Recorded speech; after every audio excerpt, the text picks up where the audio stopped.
All right, everyone. Can you hear me okay? Yeah.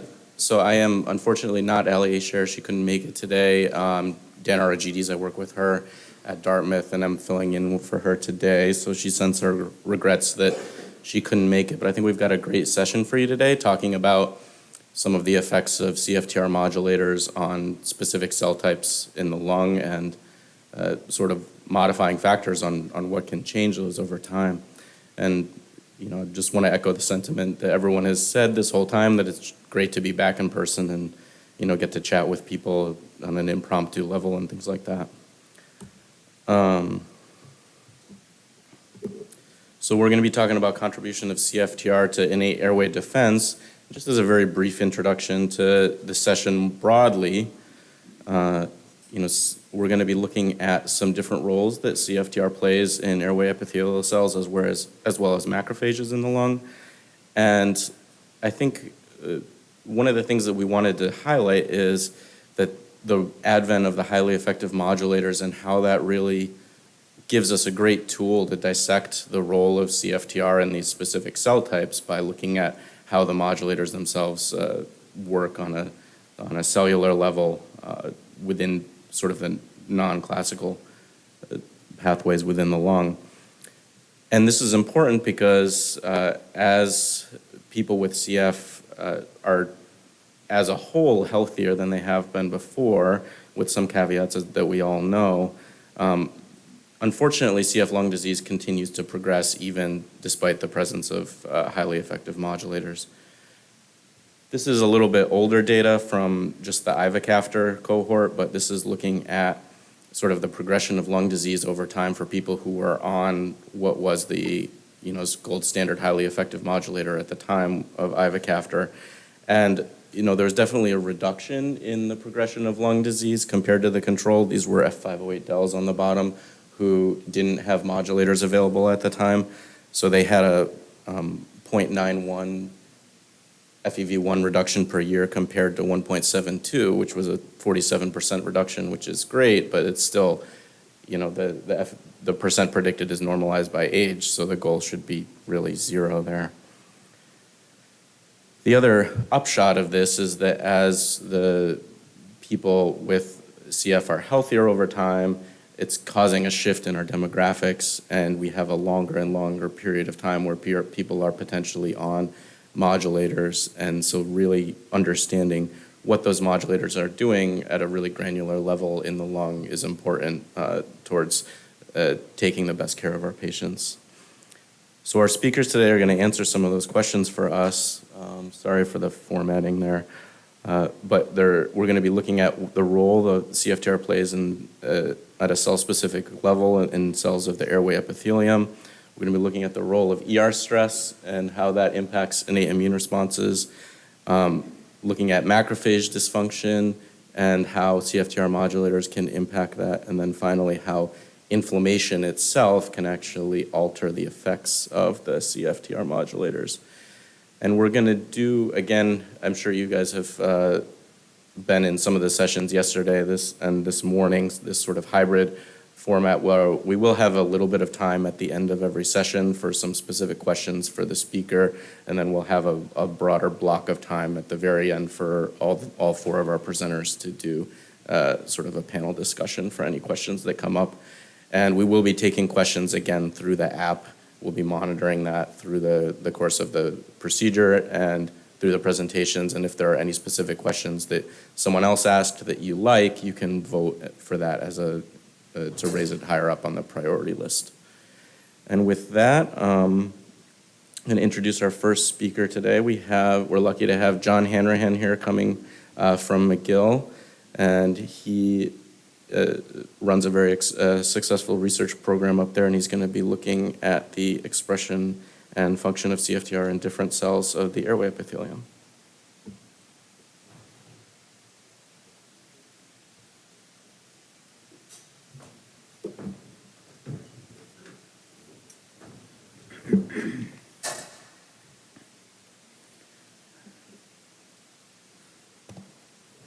I'd like to thank Ali and Andrea for the invitation to speak today, although Ali's not here, and also Daniel for the introduction. My title's a little bit different from what Daniel announced because I thought that well, it's my fault, I changed it. I was given a title, and I think that what I'm going to talk about is a little closer to the theme of the session today, so I'm going to persevere with that. And I'm going to start my pointer. Yes. Yep. And yeah. So it's been known for a long time that bicarbonate secretion is defective in cystic fibrosis. In the early 1990s, Jeff Smith and Mike Welsh showed that cyclic AMP-stimulated bicarbonate secretion is defective in CF cells, whereas calcium-stimulated bicarbonate secretion is normal. And they measured a short-circuit current across nasal cultures bathed with chloride-free solution that contained only bicarbonate as an anion. And they saw that, in fact, there was a big deficiency in the, if I can get this working, yeah, big deficiency in the cyclic AMP-stimulated bicarbonate short-circuit current in CF, whereas the calcium-stimulated bicarbonate current was normal, or more or less normal. A number of labs, including ours, showed that CFTR is permeable to bicarbonate and can mediate bicarbonate flux, and that's shown over on the right. This is some of our data from the 1990s. And so bicarbonate is an obvious conductive pathway for bicarbonate and is defective in cystic fibrosis. We were interested initially to know if what the buffer capacity of the secretions are in airway epithelial cells, and it's difficult to determine that by collecting fluid because most primary cells do not produce enough fluid to actually do in vitro titration, but Cal-U3 cells do. And so we used a microtitration system to study the buffer capacity of airway secretions produced by Cal-U3 cultures. The secretions were collected and placed in a very small chamber with a tiny pin as a stir bar, and perfluorocarbon was added on the surface to prevent evaporation. And with stirring, nanoliter volumes of titrant was added with a nano injector into the solution, and we monitored the pH with a pH microelectrode. The perfluorocarbon reduced the CO2 losses by about 83% from the surface of the fluid, so the system was closer to a closed system than an open system, and about six-fold closer. Nevertheless, it was possible to perform titration curves on the samples of airway secretions. And when we did that, it was a fairly robust assay. We were able to monitor in this situation here. You can see that each time we inject a little bit of acid, there's a change in the pH. We were able to do titration curves for different standard bicarbonate solutions, and they tracked fairly well with what we would predict for different sodium bicarbonate concentrations in these standard solutions. And the important point here is that the bicarbonate was by far the predominant buffer in the secretions. It had a peak buffer capacity around 6.1, which is predicted from the Henderson-Hasselbalch equation. But also the important point here is that there's very low buffer capacity between pH 8 and 9. So it's almost like the system's tuned to buffer around pH 6 to 7, and then at higher pHs, there's very little buffer capacity. So that could be important if the pH ever reached those high pH values, but it wasn't clear that would be relevant physiologically. So we decided to measure airway surface liquid pH in vivo. And for this, we, with help from our collaborators, Jay Luan and Juan Janowski, my long-suffering former postdoc, we implemented an ion-sensitive microelectrode, or ion-sensitive electrode method that was published by Mike O'Donnell many years ago. And basically it involved taking tuberculin syringes, shown here on the left, melting them and pulling them out to a distance of 1 to 2 meters. And each barrel then of the melted plastic would form a capillary that's about 200 microns in diameter. And it was flexible, and so we were able to glue two of these capillaries together and fill one with a reference solution and the other with a pH-sensitive resin. 200 microliters is still higher than the height of the airway surface liquid, but we were delighted when in vitro we were able to see that there was a meniscus. The capillaries actually pull a meniscus which is shown here by the red dye on the surface of a culture. You can see the meniscus around the tips of the capillaries. And that then provided electrical continuity between the reference barrel and the ion-sensitive or pH-sensitive barrel. And we were kind of surprised by that, but because polypropylene is a hydrophobic plastic. But looking at the radiation literature, in fact, in 2013, there was a paper published on the contact angles of aqueous solution on polypropylene surfaces, and it turns out that if you irradiate the plastic with gamma rays, you actually change the chemical properties to changing them from a hydrophobic surface with a contact angle of 94 degrees down to a hydrophilic surface with about 83-degree contact angle. So that's probably why it pulls a meniscus. But regardless, we are able to make these pH measurements with these double-barreled capillary electrodes in vivo.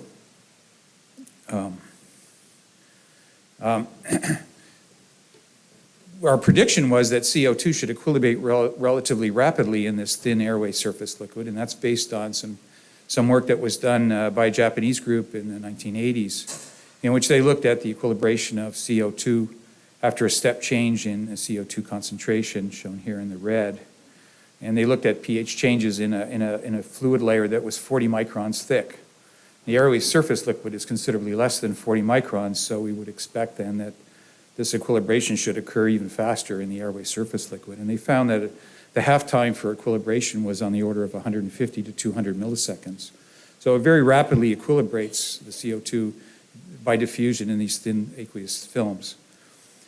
And there were some very elegant experiments done by Jonathan Whittakin Sr. in London many years ago, in which they took trachea from ferrets and immersed them into a bath solution and showed that the airway surface liquid that was secreted into the lumen was relatively insensitive to the CO2 tension in the bath solution around the outside of the trachea, and only depended on the gas tension that was in the lumen of the airway. So that suggested that there was relatively little CO2 leaking across the epithelial layer. When we did computer simulations of what would happen to the pH when we vary the CO2 tension, we found that during breathing, we would expect to find large alkalinizations in the airway surface liquid based on the Henderson-Hasselbalch equation shown there.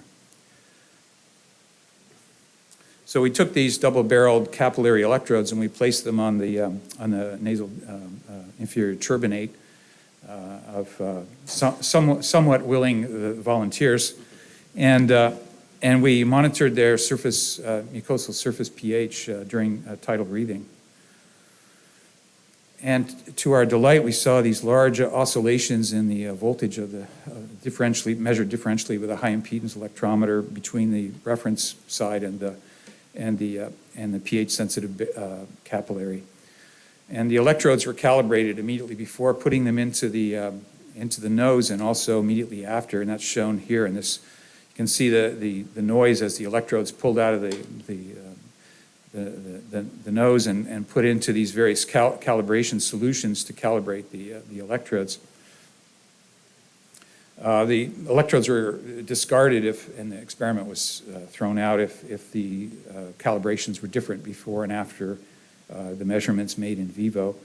And the electrode properties weren't perfect, but they were good enough for, I think, reliable pH measurements as shown by this calibration curve. And so we convolved the calibration curve with the voltage recordings and converted everything to pH. And you can see that the surface pH measured on the nasal epithelium oscillated from around 7.5 up to about pH 9 each time we breathe.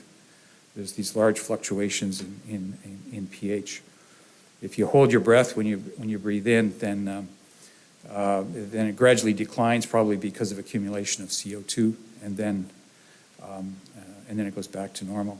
So the peak-to-peak amplitude of these oscillations was on the order of 0.8 to 1.4 units, pH units in different volunteers. We sort of had a competition to see who had the best noses in the lab. This person lost, but I won't say who it was. The simulations, that were done of what would happen to the pH with oscillations in CO2 predicted that without carbonic anhydrase, the oscillations would be very small. They would be insufficient to have a large swings in pH like we measured in vivo, unless it was carbonic anhydrase to accelerate the rates of CO2 hydration and dehydration, because these are actually quite slow reactions in the uncatalyzed condition. So we also looked at the effects of step changes in CO2. So if you suddenly change the CO2 tension, what happens if it's in 5% CO2 and then you suddenly switch to air? And we found that indeed carbonic anhydrase slowed the rate of alkalinization after a step change from 5% to room air, which is 0.035%. And this rate of alkalinization was slowed by carbonic anhydrase inhibitors. And also if the cultures in vitro were allowed to accumulate mucus over a long period of time. So these are HB cultures grown in the laboratory. Conversely, if you add exogenous carbonic anhydrase, you could accelerate the rate of alkalinization, and that's just summarized by this graph here. So we wanted to study not just step changes, but also oscillations. So we used a custom-built gas mixing pump, which is computer-controlled, and which varies the PCO2 on the surface of the cultures with a frequency that we can set, and also with a waveform that can be set to mimic the measured CO2 in the upper airways during breathing. So we took, as our model, we took these recordings of PCO2 in the upper airways from this early paper in JPhysiol. And then we set this oscillating CO2 tension in the perfusion chamber with a duty cycle of about 50-50, so 50% inhalation and 50% exhalation. And we found that carbonic anhydrase did have major effects on the oscillations, and I won't go through all of the details here, but the ASL pH was the rate of alkalinization after a step change was reduced by not removing the mucus that was endogenously secreted by the epithelium, or by adding exogenous mucin solutions at concentrations that would be consistent with the pathophysiology in CF. And when we looked at in oscillating CO2 conditions, we found that, again, mucus reduced the amplitude of these oscillations in surface pH, as did the mucin solutions at increasing concentrations. There was a decrease in the size of the pH oscillations. We then went back in vivo to look at the effects of carbonic anhydrase and mucins on the amplitude of the oscillations measured on the nasal epithelium. In the absence of mucins, there was these large oscillations. With mucins present, they were greatly reduced, and with acetazolamide, inhibitor of carbonic anhydrase, they were also greatly reduced. The decrease with mucins was predicted based on the buffering capacity of mucin solutions, and the amplitude of these peak-to-peak oscillations was decreased by both mucins and by acetazolamide. The thing is, proteomic studies have not identified carbonic anhydrase in the airway surface liquids, so it's not clear that this would happen. It's not clear why this would happen. So we considered the possibility that the carbonic anhydrase is not in the airway surface liquid per se, but it's actually membrane bound. We considered the idea that it might function like in the renal proximal tubule, where carbonic anhydrase 4 and 14 play an essential role in the absorption of bicarbonate from the ultrafiltrate. We looked at the expression of the different carbonic anhydrases and found that carbonic anhydrase 12 was by far the highest expressed carbonic anhydrase in the airway epithelial cells, followed by CA9 in terms of the membrane-bound forms. And CA12 was also present in native tissue, in bronchial epithelial cells from non-CF donors in culture, CF HBEs in culture, and also HEK cells. Interestingly, in pig tissues, as was reported previously, CA12 mRNA was actually negligible. The results with the mRNA were confirmed with protein Western blots. So we did Western blots for CA12. We also checked to make sure that the antibody would cross-react with pig CA12 using the kidney as a positive control, pig kidney as a positive control. So CA12 and CA9, but especially CA12, seems to be highly expressed in airway epithelial cells, and it's an extracellular catalytic domain which could potentially catalyze the hydration and dehydration of CO2. The levels of CA12 are reduced in culture and also in CF, and I won't belabor this, but in every case, tissue, whether you use the fresh bronchial samples or whether you use nasal brushings, you see both in tissue and also when cultured that there's this difference in the level of expression of the protein CA12. And also, when you compare non-CF and CF cells, there's always a reduction in the expression of CA12 in the CF condition. So nasal pH oscillations are reduced in CF. That was kind of the important question we were asking: is what is the role or potential role of these oscillations? And we can see that there was a big decrease in the amplitude of these pH oscillations on the CF airway surface compared to non-CF. And the amplitude of the oscillations could be restored by spritzing a small amount of bicarbonate solution into the airway. So if we add some bicarbonate onto the airway surface, you can see that we are able to restore the amplitude of the pH oscillations due to CO2. So pH stress then is one of the factors that might affect the antimicrobial activity of airway surface liquid, and bacteria don't like alkaline pH, especially those that are identified as neutrophiles, such as Pseudomonas. In fact, Pseudomonas and Staph aureus are both considered neutrophiles because they prefer a pH around 7. And like mammalian cells, intracellular pH in bacteria is very tightly regulated within about 1/10 of a pH unit. So in alkaline conditions, then, the bacteria accumulate protons by various mechanisms, including sodium proton exchange, which is electrogenic, and also by pumping protons into the cytosol, into the intracellular compartment of the bacteria. But this is very energetically unfavorable for bacteria because they rely on the inward proton motive force that drives ATP synthesis. So when the pH outside the bacteria becomes more alkaline, that reduces the proton motive force that's available to generate ATP. So it produces a stress on the bacteria. So we looked at the effects of these large pH oscillations on viability of Pseudomonas that were incubated in secretions collected from Calu-3 cells, either unstimulated or stimulated with forskolin to increase the bicarbonate concentration of the secretions. And at constant PCO2, we found that the stimulation of bicarbonate secretion by forskolin caused an increase in the bacterial killing activity of the surface liquid when the solutions were equilibrated with air. When they were equilibrated with 5% CO2, there was actually growth of the bacteria. So the Calu-3 cells are actually secreting some protein and mucins, which are actually a nutritional source for the bacteria, and they actually increase in their biomass. If you look at an intermediate CO2 tension, then it's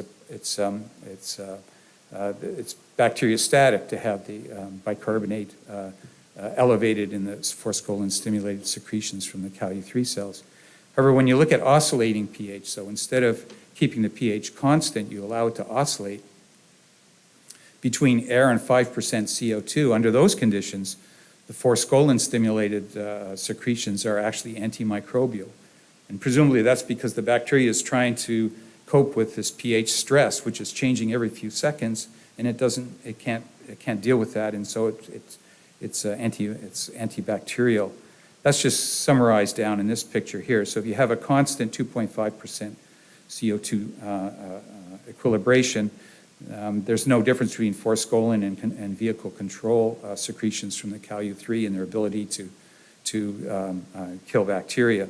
But if you allow the pH to oscillate, then you see a difference between the forskolin-stimulated Calu-3 secretions and the control, meaning that the bicarbonate is really making a difference when the CO2 varies.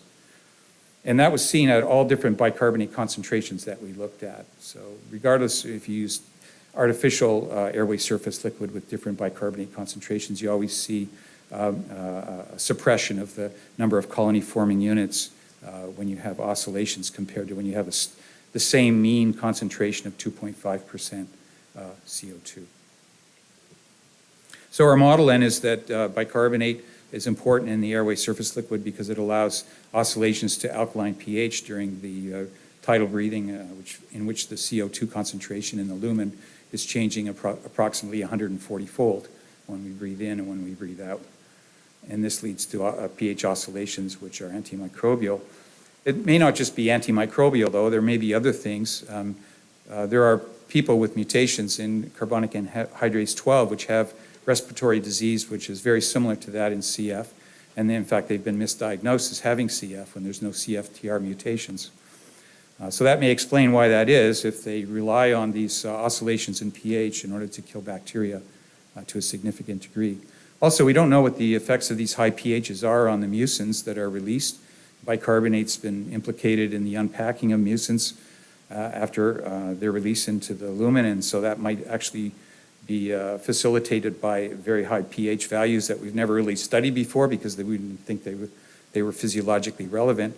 And the last potential interesting role of these oscillations might be in the secretion of hydrogen peroxide by the antimicrobial system produced by DUOX. So the DUOX, this NADPH oxidase, produces hydrogen peroxide, and in so doing, it actually generates intracellular protons that have to leave the cell in order to sustain this DUOX activity. And it was proposed by Horst Fischer many years ago that the pH gradient across this membrane might activate these voltage and pH gradient sensitive proton channels to allow protons to exit the cell. And in fact, the situation which would activate those proton channels is exactly what happens when you have these large alkalinizations.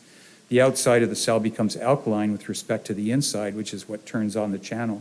So it may actually be involved in the antimicrobial activity of the DUOX system.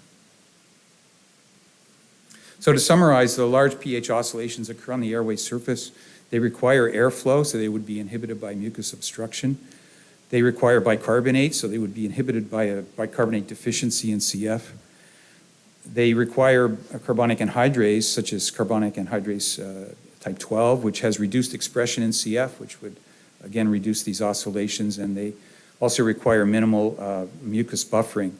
So the relevance is that it may be possible therapeutically to raise the pH of airway surface liquid much higher than we previously thought, because these airway epithelial cells seem to tolerate pH 9, and we would be able to perhaps use more alkaline luminal therapeutics to kill bacteria than we originally thought. And I'll just end by acknowledging the people who were doing the experiments. Dusik Kim is the expert on pH in the lab, and he's done pretty much all of the bicarbonate measurements and so forth. Jay Liao did a lot of the early work on bacterial killing, and Nathan Scales is our resident or ex-resident programmer and modeler, who's a brilliant mathematical mind. A number of people in my lab also contributed to this work. Carolina Martini was involved in the cell culture. Asmahan Abu Arish did some of the imaging, and Renaud Robert and Ishan Luo were involved in making some of the PCR measurements. Saul Frankiel is an otolaryngologist, as is Mark Tufik, and they helped with the measurements of the nasal pH. Jeff McKay and Dow helped with the microbiology, and Elie Matuk helped with rounding up CF patients for the study. Charles Poirier did some bronchial brushings, which we used in this study, and of course, Jay Luan and Juan Ianowski helped us with the electrodes to make the pH measurements. Thank you.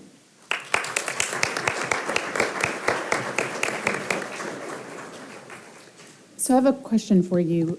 So you talked about how there was a difference in the pH oscillations in those cells that were CF versus those that were normal controls. And so for patients who are on CFTR modulators, how do you expect that pH is changing, and how does that impact growth of bacteria that you mentioned in the clinical environment? So I would predict that, that bicarbonate secretion would increase and that there would be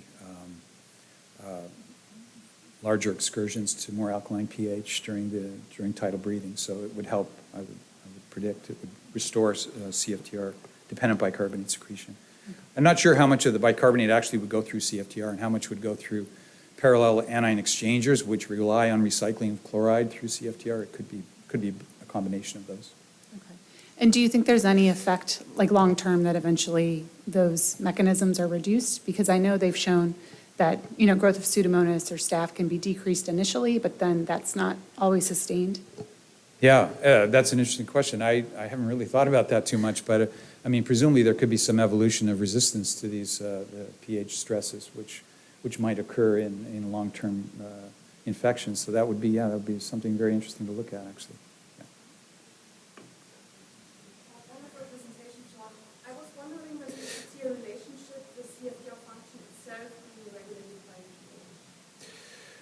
So I think David Shepard's looked at that, and he's in the audience. No, he's shaking his head. What's the pH? What's the effect of pH on CFTR? It's complicated. You can imagine that it's too alkaline, it doesn't function that well anymore, it's more functional at neutral pH. So I wonder whether there could be a self-regulating mechanism that it's less functional if it's too alkaline. Yeah, I think the extracellular pH probably has minimal effects on CFTR gating. I don't recall any effects. It's been a long time since we looked at that, but I don't recall any effects of high pH on the outside in terms of CFTR gating. The conductance probably decreases a little bit, I would think, at alkaline pH, but it would be very small. It would be 5–10%, something like that. It's so small. Yeah. Maybe time for one more question, and I think we got to move on.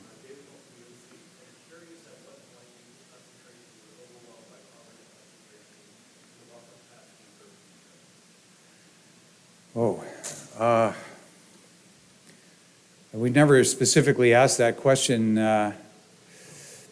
What we did in the titration curves originally was we tried to reconstruct the buffer curve of the sort of the unadulterated secretions from Calu-3 cells by adding back bicarbonate, then protein, then and so forth, and we were able to sort of reconstruct the titration curve. But I don't know, we never looked to see how much mucus you would need in order to overwhelm the bicarbonate-dependent oscillations. That's a good question, but we never looked at that. Yeah. All right. Thank you very much.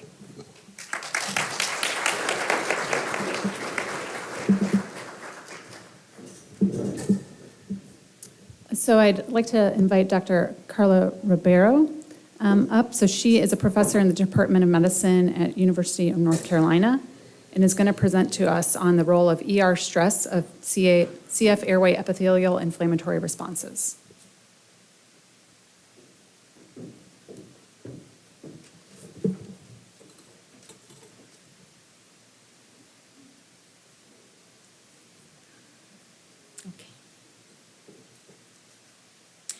So first of all, I would like to thank you and Ali, unfortunately she's not here today, for inviting me to present, and also to the organizers of the North American CF Conference for the opportunity. I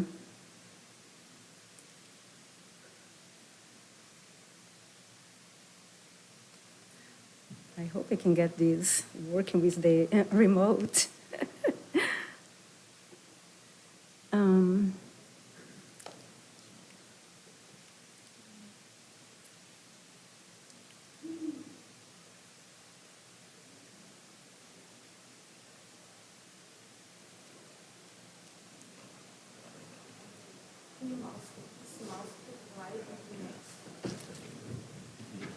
Or just use the arrow keys.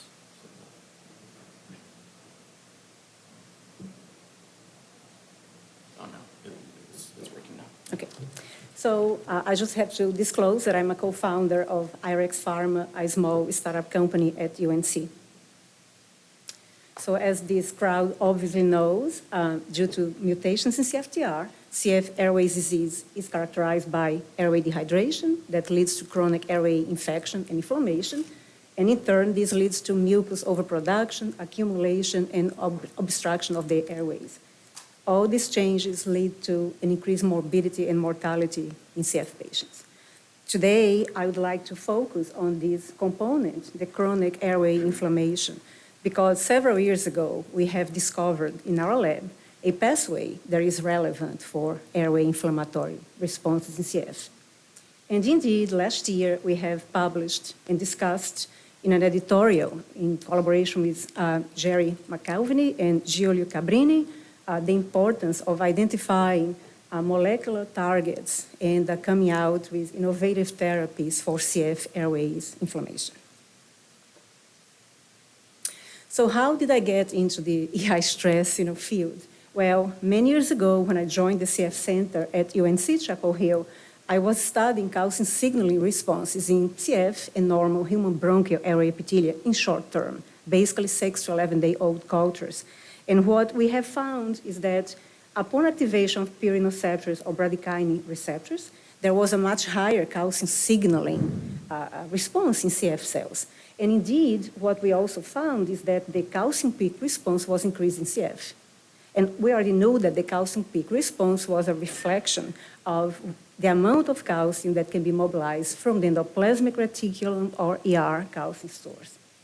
So we coined this a ER calcium store expansion. And what we found is that that expansion mediated the increased calcium signals in short-term CF cultures that, by the way, were inflamed. But importantly, it was not dependent on the ER retention of the F508del. And in addition, it was also shown to be occurring in native airway disease tissues, such as primary ciliary dyskinesia, and as shown here, of course, in CF and COPD, when we did use some ER calcium store markers, such as reticulum and IP3 receptors. So at that stage, what could we say? We could say that in short term, CF cultures that were inflamed, we had the following phenotype: expansion of the ER calcium stores, of course, led to increased calcium signals, and that then conferred a hyperinflammatory CF response. But this response was lost if we culture the CF primary cultures for much longer. So, in addition, we could also reproduce the response simply in normal airway epithelia devoid of CFTR mutations by inflamed the cultures. So altogether, these findings led us to propose the hyperinflammatory phenotype coupled to ER calcium store expansion that we found in CF was an adaptive response to the infectious and inflammatory CF airway milieu. So to further the understanding of this response, we developed the following model. We basically harvested mucopurulent material from CF lungs that we have obtained throughout the years in our CF center from the tissue core led by Scott Rendell. This material was then subject to a high-speed centrifugation. The resulting supernatant was then filtered and pulled from several CF lungs and applied to the mucosal surfaces of naive cultures. In doing so, we could recapitulate several morphological and functional features that we knew were present in CF airway epithelia, and that obviously included the airway epithelial ER calcium store expansion that conferred a hyperinflammatory phenotype. Indeed, the SMM model, which Martina Gensch in her talk is going to again talk about it, has been so key for us, as well as a lot of our collaborators, to understand the importance of airway inflammation for all kinds of areas that they were investigating. So this can be reflected by the extensive list of papers published throughout the years. So initially, what did we do? We exposed normal cultures to either SMM or PBS as a volume control. And what we found is that SMM led to an increase in lactate production, which obviously reflected an increased metabolic state of the cultures. After all, they were inflamed, they were producing a lot of inflammatory mediators and so on. This also coupled to an increased intracellular protein synthesis. So it was at that stage that it clicked, and I knew that increased protein synthesis could, in a lot of other models, lead to endoplasmic reticulum stress. So what is EI stress? Well, first of all, EI stress can be triggered by a plethora of conditions, but one of them is, as I said, increased protein synthesis, in this case, triggered by airway inflammation. So what happens is that when there is a lot of protein synthesis and the protein folding capacity of the endoplasmic reticulum is overwhelmed by simply having so many nascent polypeptide chains that need to be folded, the organelle undergoes stress, and there is then activation of a response known as the unfolded protein response, or UPR. And basically, this response is a response that goes from the ER to the nucleus, and there is a lot of transcriptional activation of pathways. Many years ago, I published a review with Wanda O'Neill in which we actually described the 3 mammalian pathways for the UPR and how they can be relevant for all kinds of pulmonary diseases. And so they are comprised by ATF6, PERK, and the third pathway is the inositol-requiring enzyme 1, or IRE1, that exists in 2 isoforms, alpha and beta. I don't have the time to go through all this, but suffice to say that the signaling pathway that results from activation of these pathways are very important for pulmonary diseases. So on the early days, it was already known, and now I'm going to be focusing exclusively on the IRE1 alpha pathway.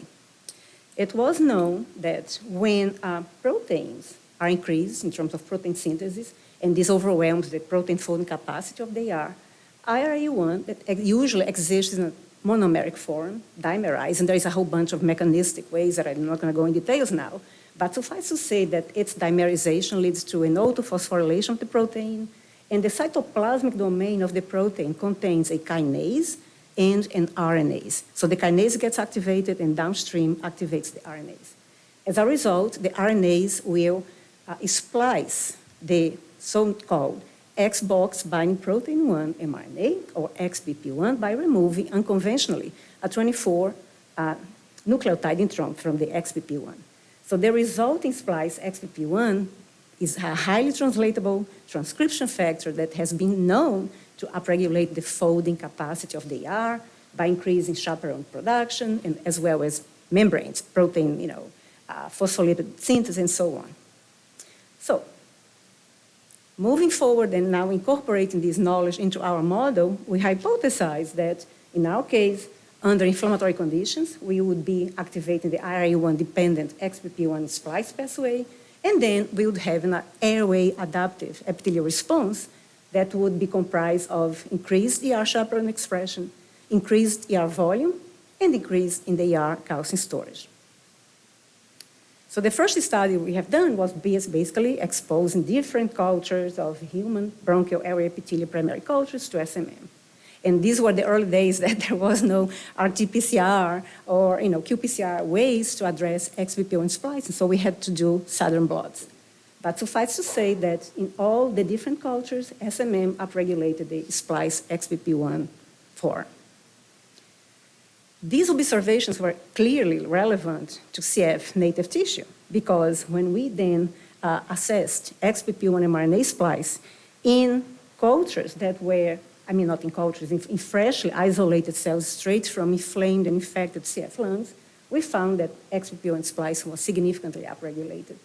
And in addition, endoplasmic reticulum, ER chaperone proteins are a target of XBP1, such as BIP, or immunoglobulin-bind protein, also known as GRP78, as well as protein disulfide isomerase. They were all upregulated in CF native tissue. So to further the understanding of the importance of XBP1 splicing coupled to airway inflammatory responses relevant to CF, we utilized 2 mouse models. So the first model was simply biotype mice in which we challenged their airways with Pseudomonas aeruginosa from the PEC strain. And what is interesting, and this was a collaboration with Matthew Wolfgang from our group, what is interesting is that this model promotes foci of inflammatory responses in the same animal. Some areas are inflamed, but some areas are not. So the same animal can have positive and negative controls, if you will. So we labeled in the sections, in the airway sections from these animals, the endoplasmic reticulum with calreticulin. And what is shown here is that in areas in which there was no airway inflammation, either because the animals were exposed to PBS or to Pseudomonas, but again, in those areas, no inflammatory response occurred, the ER was minimally expressed, if you will.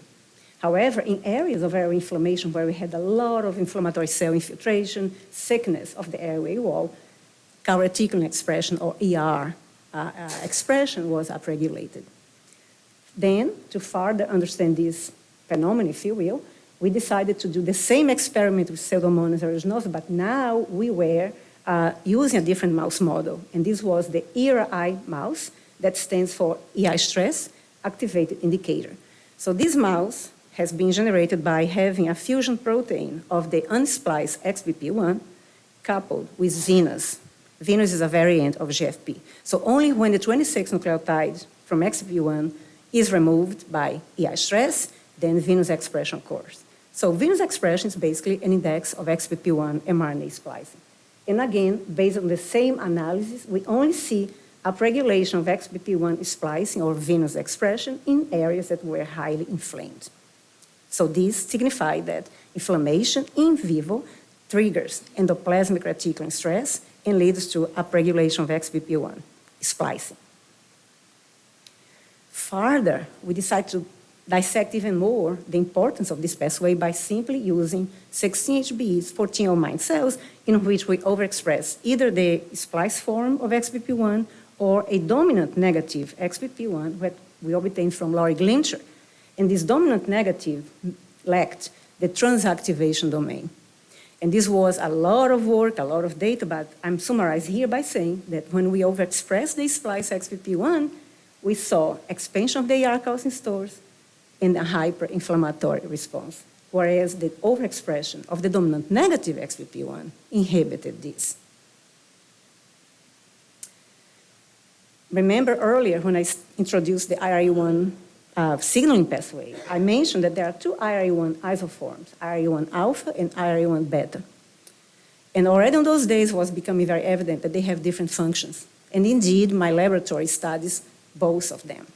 But again, today, I'm just going to be describing the relevant work in terms of IRE1 alpha and the inflammatory responses for CF. So we also found that in the 16HB cells, only IRE1 alpha was expressed, but they lacked IRE1 beta. And of course, the positive control here is colonic tissue that is very highly enriched in IRE1 beta. So together, these findings led us to conclude that inflammation-triggered XBP1 mRNA splicing induced ER calcium store expansion is mediated by IRE1 alpha. So let's go back to our list. What have we found? We found that in case of the inflamed CF airway epithelia, there is activation of the UPR and of course the entire phenotype that I already have described. All of these can be mimicked by simply inflaming normal human airway epithelia. And of course, when we have overexpression of XBP1, we can also reproduce the phenotype. So more recently, we furthered the understanding of this pathway, and it's important for CF, by doing the following experiments. We basically evaluated IRE1 alpha expression, and this was by mRNA analysis from lots of freshly isolated cells straight from infected and inflamed CF lungs. And the gene name for IRE1 alpha is ERN1. And we saw that there is an upregulation of ERN1 expression. But this also was correlated with an upregulation of IRE1 alpha expression at the protein level from these immunofluorescence studies. Interestingly, and not surprising though, we also were able to reproduce this phenotype by simply treating again normal human airway epithelium with SMM to induce inflammation. And we find that ERN1 is upregulated, as well as, not surprising, XBP1 mRNA splicing. So what does this signify? Well, again, we published this a few years ago, but we have revisited the model as shown here. And what we basically are thinking is, under normal conditions, we have inflammation, infection inflammation, that induces the UPR and activation of the IRE1, XBP1 splice pathway. As a result, there is upregulation of the ER, calcium storage, that leads to a higher calcium signaling dependent inflammatory events. So this leads to recruitment of inflammatory cells and a robust airway amplified airway inflammatory response. Obviously, there are two scenarios here. If you have competent airways, such as in the case of normal airways, this is a beneficial, should be a beneficial response because this helps to basically get rid of the insult, clear the airways, and then the ER that was expanded go back to normal, as I have shown in vitro. However, in the case of CF or other airway diseases characterized by obstruction, this is a maladaptive response because the airway epithelial cell is doing what it's supposed to do from an innate point of view. But because the airways are obstructed, the insult cannot be cleared. So what we end up with is a persistent upregulation of airway, ER, epithelial ER calcium store expansion, inflammatory responses, and damage to the airway walls. So considering all these issues, we thought that a therapeutic strategy for CF airway inflammation could be the use of an IRE1 alpha kinase inhibitor that could allosterically inhibit the RNAs. So again, as I have said earlier, when IRE1 alpha is activated and dimerizes, it leads to XBP1 mRNA splicing and coupled to increased cytokine production. So if we were to use an inhibitor, which of course is available as we have used, that binds to the kinase domain of the IRE1 alpha and impedes the activation of the RNAs, that should lead to inhibition of XBP1 splicing and of course cytokine production. This inhibitor we have used as a proof of concept was KIRA6, that stands for kinase inhibiting RNase attenuating 6. So we have done these studies, and I'm just going to go very quickly through them. We basically utilize, again, our inflammatory model, the SMM exposed cultures, and these were all 508del homozygous cultures. And we show that upon XMM exposure, there is an upregulation of XBP1 splicing, and that couples also to upregulation of IL-6 and IL-8 secretion. However, in presence of KIRA6, we see in a dose-dependent manner an inhibitory effect of KIRA6 on these responses. Additionally, we also tested the effect of CFTR modulators, a combination that would be equivalent to Trikafta. And what we found is that Trikafta on its own had no effect either on XBP1 splicing, as shown here, induced by SMM, or on, for example, IL-8 mRNA levels. But when we added KIRA6 on top of Trikafta, we obviously saw an inhibitory effect of this response. We obviously knew that our modulators were working because, as assessed in Dr. Gantz's lab, we were able to demonstrate that they were indeed rescuing F508del, and that's shown by the individual tracing here and also by the compiled data demonstrating that forskolin or VX770 promotes a much higher response in the presence of the modulators. So finally, I would like to leave you with some current considerations that we're having in the lab as to what does it mean in terms of the levels of airway inflammatory response and the importance for CF airway inflammation. Well, based on data from other people in the UPR field, nothing related to CF, we proposed in a current opinion of pharmacology review article this year the following model. Again, in normal conditions, IRE1 alpha is mostly found either in monomeric form, or it can be just dimerized in a minimal state. When there is low level of EI stress, let's say a lower level of airway epithelial inflammation, the UPR is activated, IRU1 alpha gets activated, and that leads to a moderate level of XPP1 splicing coupled to a moderate level of cytokine production. But when we have a condition of high EI stress that leads to high inflammation, then we have, of course, upregulation, even more of XPP1 splicing, cytokine production. But we can also have, perhaps, and this isn't speculation, that needs to be obviously tested. It could lead to other responses that can be actually quite deleterious for CF airways, such as the regulated IRU1-dependent decay of mRNA, as well as apoptosis. So keep in mind that the level of EI stress can be also correlated with the level of airway inflammation in CF and other airway diseases. So in summary, I have discussed that it is very important, the discovery of novel pathways and novel anti-inflammatory drugs that can be used for people with CF, because this is an unmet need of CF research. Our studies have strongly suggested that IRU1 alpha is a novel therapeutic target for CF airways inflammation.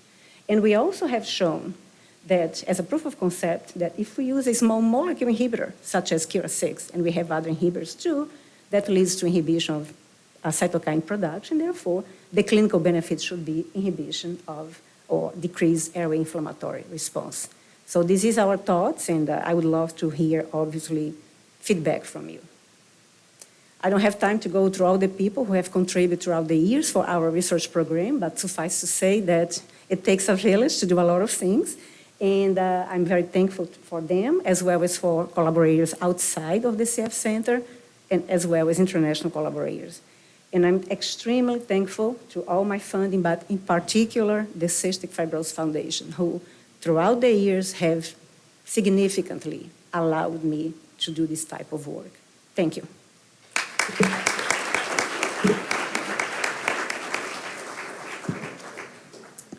So we have one question on the app. Given the role of IRE1 in driving neutrophil oxidative burst in prolonged infections, have you studied the role of CFTR dysfunction in triggering ER stress in neutrophils as a mechanism of dysregulated inflammation? We have not studied. I mean, our work has been primarily, geared towards CF airway epithelia or normal airway epithelia. But I am very much aware of studies that have been published somewhat recently in the Journal of Immunology demonstrating the importance of IRE1 alpha activation for neutrophil function. So the point here is, let's face it, this mechanism, this pathway is actually, or should be actually, beneficial for the most cases. When we have an obstructed airway, everything changes. So the notion of inhibiting IRE1 alpha, theoretically, which is not the case, by 100% should not be. I think we should dose in a way that we inhibit the responses that are not welcome, that can be deleterious to the airways, but also at the same time, we allow some minimal level of IRE1 alpha dependent function, either in neutrophils and or airway epithelia, that can be obviously beneficial for people with CF. Please.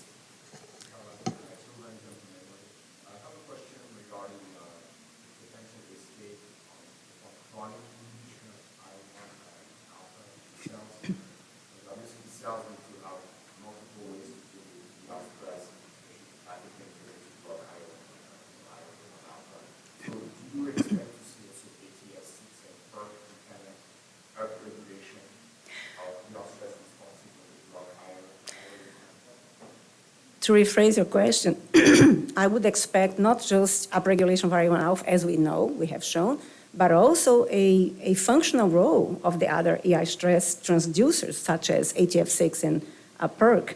As a matter of fact, we decided to focus on IRE1 alpha, but we did have, on the beginning of a whole bunch of studies, use some inhibitors of the PERK pathway, which suggested that, indeed, this pathway is also upregulated by airway inflammation. So I would say all these pathways should be upregulated. And whether inhibition of IRE1 alpha chronically can lead to more, ATF6 or PERK-dependent responses, I can't answer that because I have not done that, but maybe as a compensatory in a way.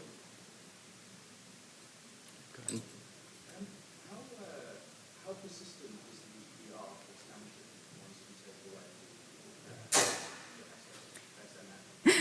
That's a great question. Of course, that's what we have done in the past, and that's what led us to conclude that these responses in terms of VI stress, UPR activation, they are very plastic. So if we study the CF cultures in early stage meaning we plate them at high density, they become a monolayer, and we can study them. They still have the memory that they have acquired in vivo, which in this case is the expansion, higher calcium signals. But these cultures are left, in the incubator for 30 days, whatever. Everything reverts back to normal, even though, again, 508del in my original work, homozygous cultures, the mutation was still present. So we can induce and we can lose. I mean, it's very plastic, which is kind of like how it should be anyway. So bottom line is within few days, if we take the SMM as a model in vitro, we induce inflammation, take it out, within a week or so, a few days, the inflammatory response goes back to normal. All right, thank you very much, Dr. Ribeiro.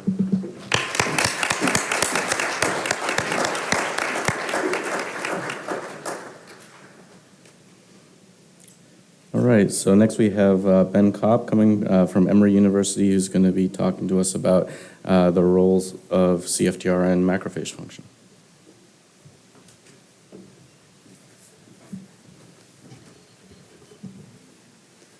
All right, thanks so much to the moderators and also Ali for this fantastic session. I'm excited to see everybody here today. All right, so we're going to change up gears a little bit and talk about macrophages, but in the same lines of other talks today.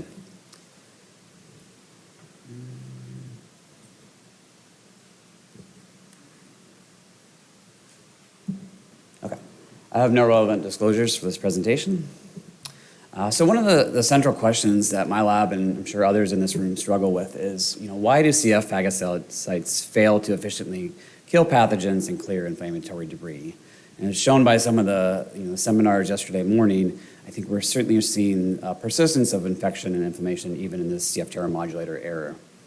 And we are wrestling with studies to try to tease out both CFTR dependent and independent factors that control this in CF phagocytes.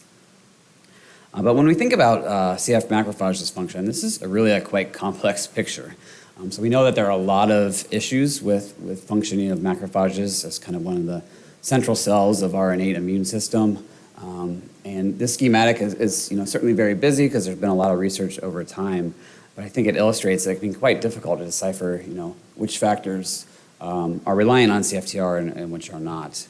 Overall, we know that CF macrophages are very poor phagocytes. They have difficulty with ingestion of both bacteria as well as clearance of cellular debris and dead neutrophils and other inflammatory factors in the airway.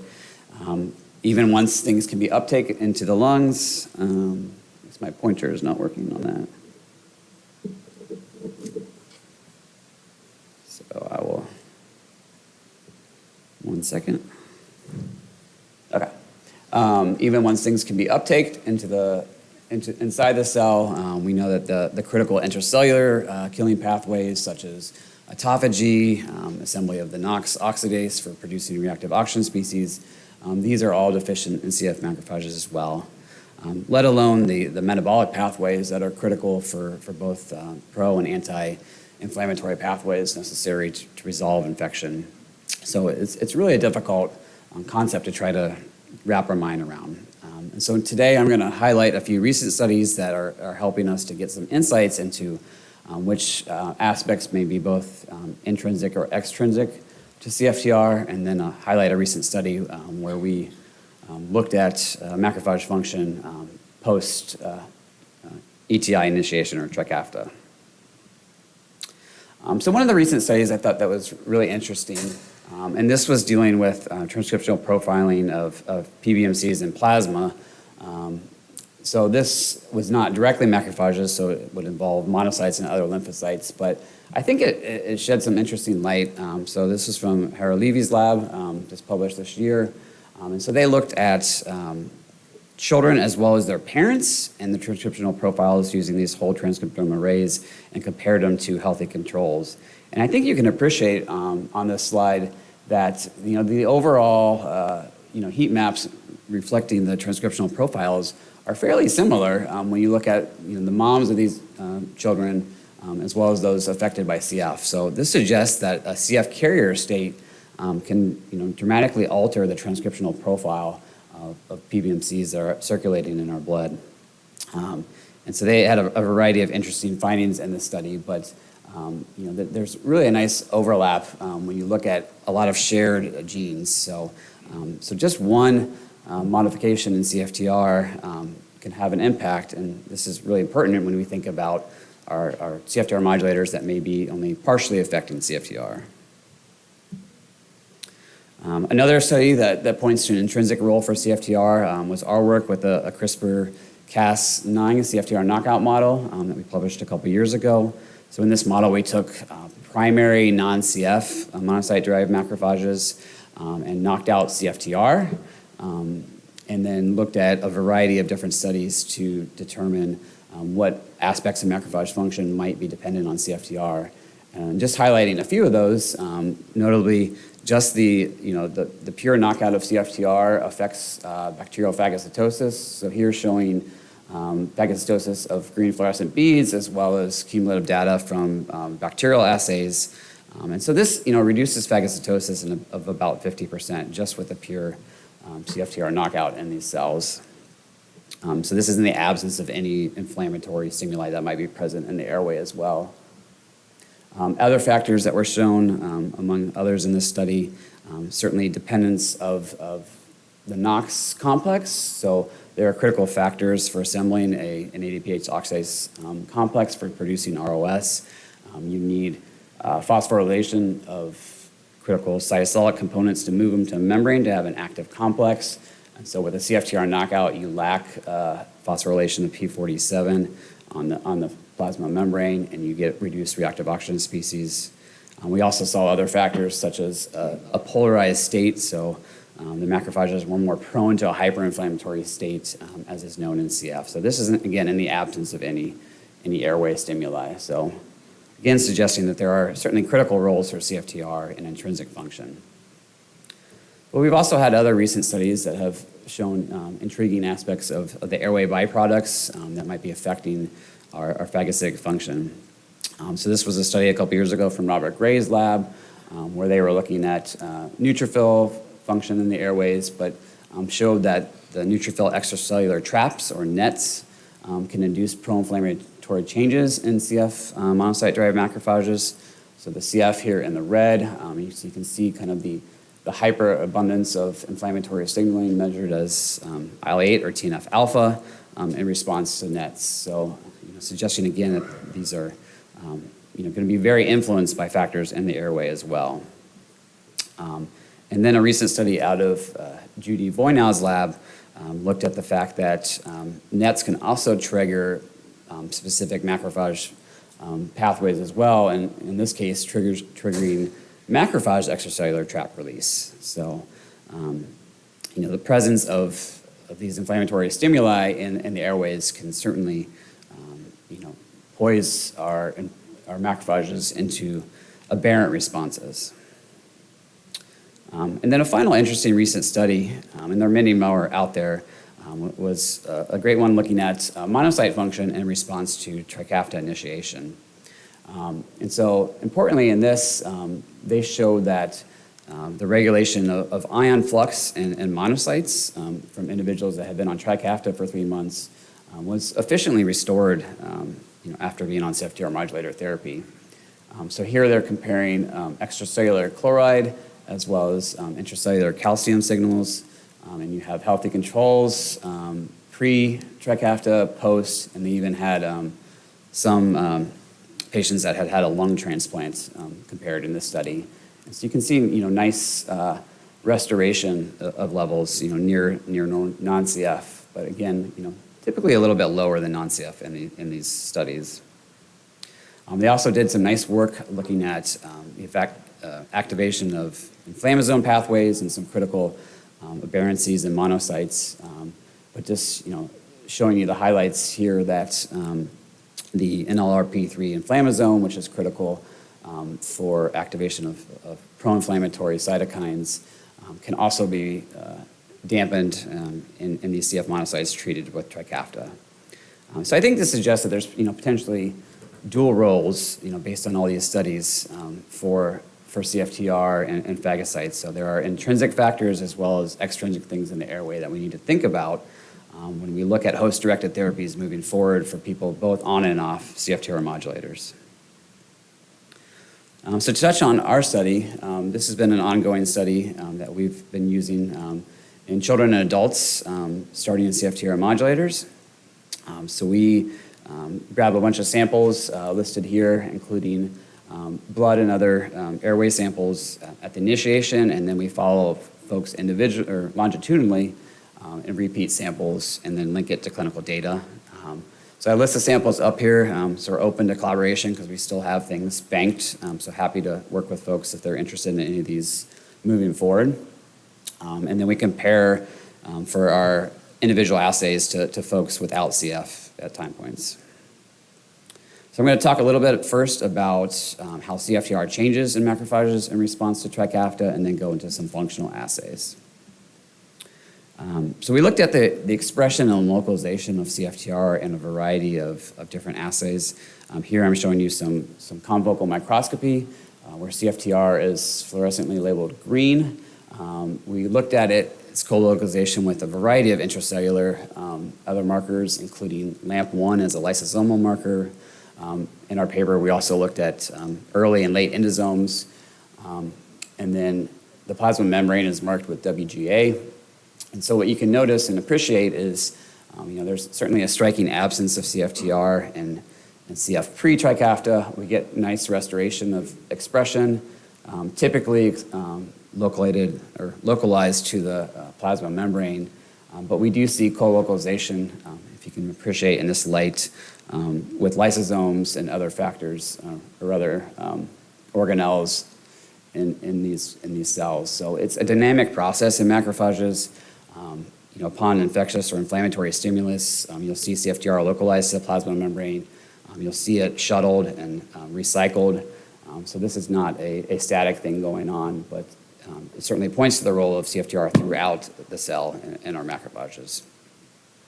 We also looked at a variety of other assays for quantifying CFTR expression, including a total intracellular flow cytometry assay, where we see nice recovery of CFTR, as well as Western blotting to look at immature and mature CFTR expression. Again, we can see CFTR maturely at the plasma membrane, but we do see a heightened amount of immature protein expression post-ETI compared to healthy. So again, suggesting that we're not getting that full level of correction.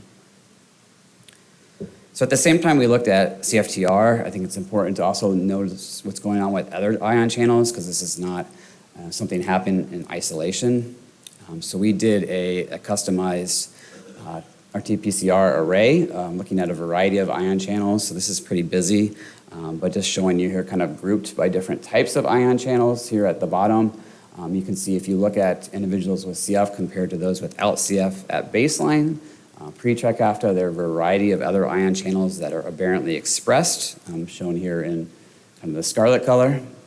And then when we look at the changes that occur post-ETI, again, kind of busy, but showing you that there are a multitude of different things that might be changing in their expression post-ETI based on these groupings of sodium channels, calcium channels being downregulated, and potassium channels affected as well.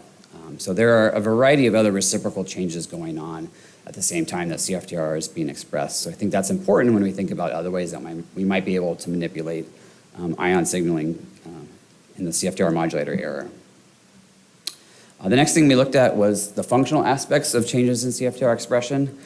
For this, we do a halide sensitive assay called an MQAE assay, where you can use a chloride-sensitive probe that will fluoresce after a stimulus when you have active chloride efflux, whereas in a CFTR deficient state, this signal would be quenched. So similar to Using chamber assays, you can give a forskolin stimulus, inhibit CFTR channel, and get tracings over time. And then we can look at an endpoint assay of overall CFTR function. And one thing that's important is we did a washout study where we took the same individuals' monocytes and took half of them and exposed them back to Trikafta in ex vivo culture as we differentiated them to macrophages. The other half we left without any further treatment. And just to show you that the Trikafta effect is very short-lived on CFTR function in these cells. So if you don't give it back in culture, you lose that effect, similar to what we would see from a patient standpoint where we need to dose these medications twice a day. So there aren't any lasting changes on CFTR function. But certainly if you continue to supplement in culture, you get a nice robust signal of CFTR function. So for the next slide, these studies will be done with continued culture Trikafta administration. So we looked at both monocyte and monocyte-derived macrophage responses, and this is showing you, again, individuals pre and post. So we saw, interestingly, a much more robust signal in our macrophages compared to monocytes freshly isolated from individuals. And if you look at this on an individual basis, we can see some heterogeneity in these responses. Some people had nice responses in their monocytes, but for the most part, they were pretty blunted, whereas we saw much more consistent increases in CFTR within their macrophages, but again, on a variable basis. I think this is something we touched upon yesterday's morning symposium, that each individual on Trikafta is different, and we see a lot of different responses. Importantly, we also did try to supplement monocytes ex vivo to see if they would have a different change in their CFTR function. Maybe from that morning dose, it had worn off by the afternoon, but we still saw that they were less sensitive than the macrophages. And this data was verified with patch clamping done by Frank Robledo Avilo from the Partida Sanchez lab, who's an excellent postdoc. So he did patch clamping of monocytes and macrophages and saw a similar phenotype where we need to have this supplementation ex vivo to maintain a CFTR expression change. So how does this correlate clinically? So from the same cohort, we saw really nice, robust changes in their sweat chloride. Everyone had a great response. Here marking the 60 milliequivalent line as a normal level. We saw steady improvements in their lung function over the first 6 months, and then plateauing or even slight decline thereafter. But interestingly, when we tried to correlate their sweat chlorides with lung function, you can see that there's really no correlation there. So although sweat is a nice biomarker of response to CFTR modulators, it does not seem to correlate with some of the clinical responses that we saw on an individual level. However, when we correlated sweat chloride with macrophage CFTR function from the prior slide, we saw that there's a really nice linear correlation. So as your function improves in the macrophages, you're seeing greater reductions in sweat chloride.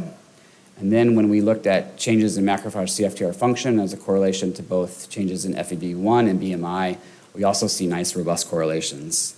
So this suggests to us that those that are having greater responses in their macrophage to Trikafta, so the greater immune responses in CFTR, are having better clinical correlations. So moving forward, we're really intrigued as this is a way to immunophenotype our individuals and get a better sense of who might have better responses. So for the last couple slides, I'll just touch on some of the functional studies that we did. So we looked at changing responses in efferocytosis, or clearance of dead apoptotic neutrophils. So here you're seeing a green CFFC labeled neutrophil, seeing nice improvements in efferocytosis in those on Trikafta. Again, heterogeneous responses on an individual level. We verified this with scanning EM, where you can see again that you see much more robust uptake post-Trikafta. In terms of phagocytosis, interestingly, we saw that ETI impacted both non-CF and CF macrophage phagocytosis of bacteria, but much more tightly correlated or concentrated in non-CF, and again, much more heterogeneous in the CF. And importantly, tying in with the theme from Carla earlier, when you add a mucopurulent airway supernatant to these cells, it can actually reduce phagocytosis even further. So even in ETI treated, we see a reduction. So this maybe one of the reasons why we're still seeing issues despite modulation in our patients. And the last little bit that we thought was quite interesting in trying to understand this deficit in phagocytic signaling post-Trikafta is we're still seeing persistent issues in the actin cytoskeleton. So on these nice EM images, you can see that in CF patients pre-ETI, in response to bacterial infection, they're having a lack of activation of the actin cytoskeleton necessary for phagocytic uptake. These bacteria are just kind of living in close approximation and not doing much. But post-Trikafta, although there is, changes in their cytoskeleton, it's really much more disorganized overall than what we see in non-CF. And some of the filaments that are necessary for phagocytosis are in a much more disorganized pattern. So when we think about this moving forward, there's really a balance of signaling factors necessary for cytoskeletal signaling that can control the specific stress fibers and membrane protrusions necessary for uptake of bacteria.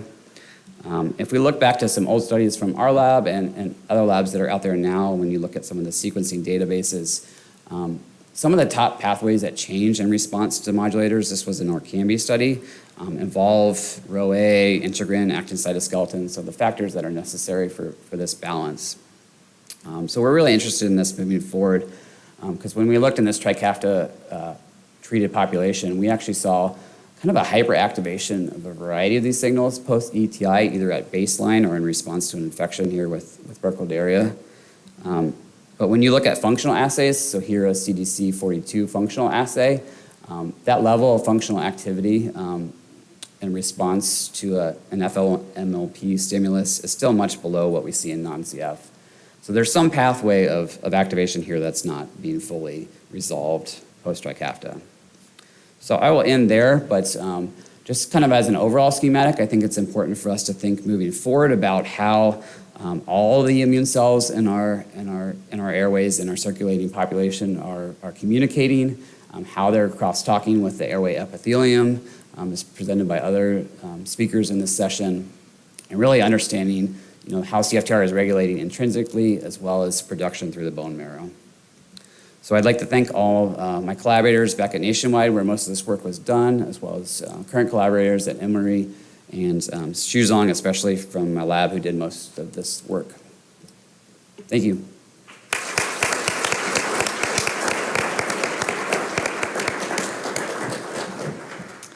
So I had a question for you about the difference you saw in monocytes and macrophages, or maybe it wasn't you personally, but that has been seen. Do you have any idea of why that might be, and do you think there's any clinical relevance to that? Yeah, I think it's really interesting. There seems to be a different phenotype to their CFTR, and so whether they're not seeing enough levels of Trikafta in circulation, whether the activation of CFTR is requiring a different signal or a maturation signal, that could be part of it. So I think it's really interesting to see forward, but clinically it certainly could be important, as we talked about, in terms of their movement to different sites in the body and how they're activated in those tissue-specific sites. Sort of as a follow-up to that question, how do you envision this playing out in the alveoli? Do you think there's enough of the modulators getting in there to impact alveolar macrophage function, or are you thinking it more in terms of recruited macrophages? Yeah, I think it's a good question. We've done a little bit with alveolar macrophages, but we just had much less of them these days and less bronchoscopy. So I think in current models that we'll be working with folks at Emory, looking at those a little bit better, as well as iPSC-derived macrophages in collaboration with Ruby Wang, to get a better sense of how those airway-specific ones, because those are certainly going to be important. But we know in CF there's a very high proportion of recruited in cells too. So. Great. Thank you so much. Thank you.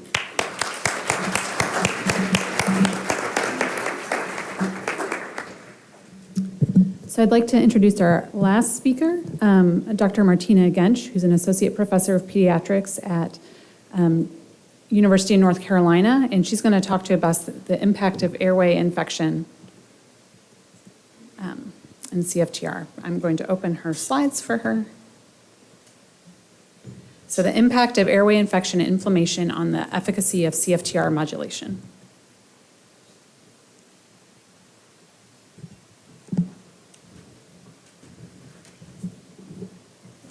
I'm grateful to be presenting in this symposium, and I thank the organizers.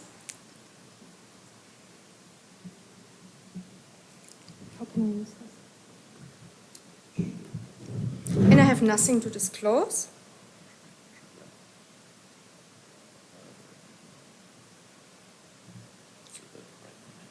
Okay. I study ion transport in airway epithelia, and I would like to remind you why this is important. So we have CFTR that secretes chloride and NAC that absorbs sodium, and therefore we have a great hydration of the airway surface liquid, as we have chloride and sodium present, and that supports mucociliary clearance. In cystic fibrosis, CFTR is deficient, NAC is hyperactive, so we actually have a dehydration of the mucus that is then concentrated and accumulates, and then we have bacteria and viruses that settle down and lead to inflammation. The way we study ion transport in primary airway epithelia is in measuring the short circuit current in Using chambers, and this is done by inhibiting NAC, activating CFTR. We can further potentiate it, and then furthermore we can activate the calcium-activated chloride channel. These are all present in the bronchial epithelia. And this study offers us insight into the physiological defects in cystic fibrosis and also the impact of therapeutics. We have multiple mutation classes in cystic fibrosis. We have either no CFTR mRNA being made. We have the most common class where we have folding mutations. And then we may have CFTR on the apical membrane, but it's not functional, just such as has impaired gating. We find in a G551D mutation. And then we have two additional classes where there is decreased synthesis or stability. I will mainly address the folding mutations. We have also, as has been nicely discussed in the plenary session earlier, matching mutations and treatments, and there are multiple treatments available, but I will mainly discuss the modulators today. So CFTR is a glycoprotein, and when it's misfolded, it's actually retained at the endoplasmic reticulum, and therefore it's core glycosylated and doesn't get the mature, complex glycosylated higher molecular weight that the wild-type protein has. And we have now available corrector compounds such as lumacaftor, tezacaftor, and elexacaftor, also named VX809, VX661, and VX445, that promote the folding of the protein and support it being transported to the apical membrane, where it can be further activated with a potentiator such as ivacaftor, or also named VX770. And this triple therapy is generally here named ETI, elexacaftor, tezacaftor, ivacaftor, that is approved by the FDA for delta F and other folding mutations. What we use in the lab are primary nasal and bronchial cells that we culture either as 2D cultures in the air-liquid interface or 3D in spheroids. And this is a great model. However, what's missing is the inflammation that we find in the CF airways. And therefore, we have utilized the models that was earlier in the symposium introduced by Carla Ribiera, where we use SMM, the supernatant from mucopurulent material from the F lungs, to inflame these human bronchial airway epithelia or nasal epithelial cultures. SMM, as Carla Ribiera has detailed, contains a lot of cytokines and other inflammatory stimuli and renders the cultures back to their inflammatory phenotypes, the cystic fibrosis cultures. So what was very, very interesting is when we studied the correction of a delta F HPE culture with VX809, we found the anticipated correction here, looking at the green curve and stimulation of CFTR, first with forskolin and then with potentiator. But when we did this under inflammatory conditions, basically applying SMM to the apical membrane, we found that this response was drastically enhanced. And this is quantitated here. So from this response, we go to this response. And when we looked by Western blotting at the mature band of delta F508, we saw that there was a massive increase in the amount of mature band. So the CFTR function and maturation was drastically enhanced in the presence of SMM.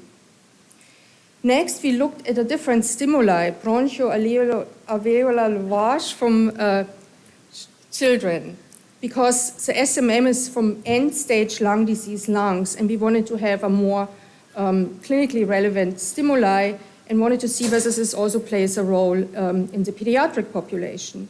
So when we treated the cultures with bronchoalveolar lavage, we also saw an increase in the rescue of CFTR, this is CFTR function, here with the corrector VX661.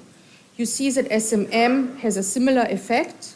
So there is an increase of delta F508 rescue with VX661 in the presence of BALF or SMM.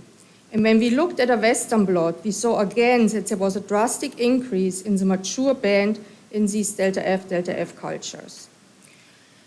We also looked at the IL-8 secretion in the identical culture sets, and we found that IL-8 secretion was enhanced in the presence of inflammation, either induced by BALF or SMM, and this was not affected by the corrector compound. Some of you might remember that we published a while ago that the potentiator VX770 is actually inhibiting the correction of delta F508 by compounds such as VX809 and VX661 when chronically utilized. So that means when you correct the cells and then you activate CFTR, you actually get a higher response in vitro than when you chronically apply the corrector and the potentiator compound together. And this has been confirmed by various other labs. Now, what we found, and we're pretty excited about, is if we inflame these cultures, we actually overcome this negative effect of the potentiator. And this really explained to us why there was a discrepancy between clinical findings where VX809 and 770 together as Orkambi or VX661 and VX770 together as tezacaftor were beneficial, but the individual corrector compound was not. So again, a much more physiological system that overcomes the negative effect of potentiators.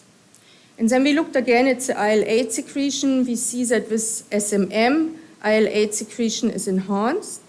And then we also see no impact of the modulators. Now, you're certainly going to ask, what about the mechanism? And so what we currently think is that the corrector stabilizes delta F508, so it's more stable and more functional. We know that the potentiator renders it back to an unstable state. We could actually show that it has a quicker internalization and degradation.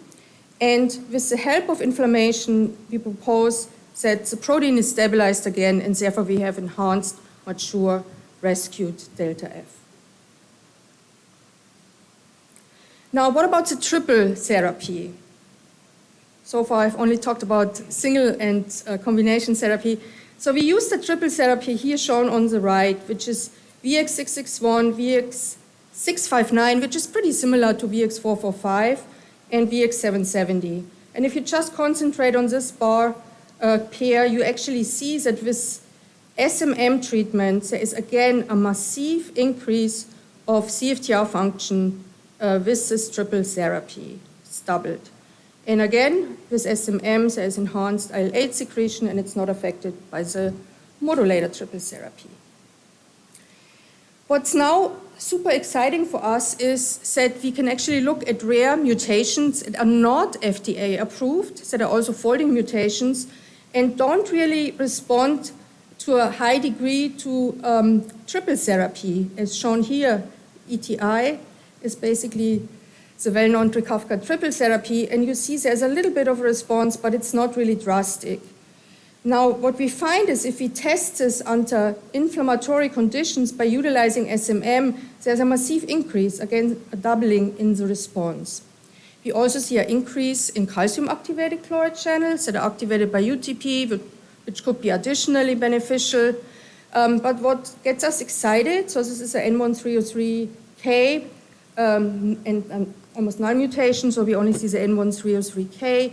But when we compare this now with the delta F, human bronchial epithelia, we see that the responses are in a similar range. So what we get with the delta F, human bronchial airway epithelia cultures in regard of inhibiting CFTR, so it's a full CFTR response, is comparable what we get or even overcome what we get with N1303K in the triple therapy under inflammatory conditions.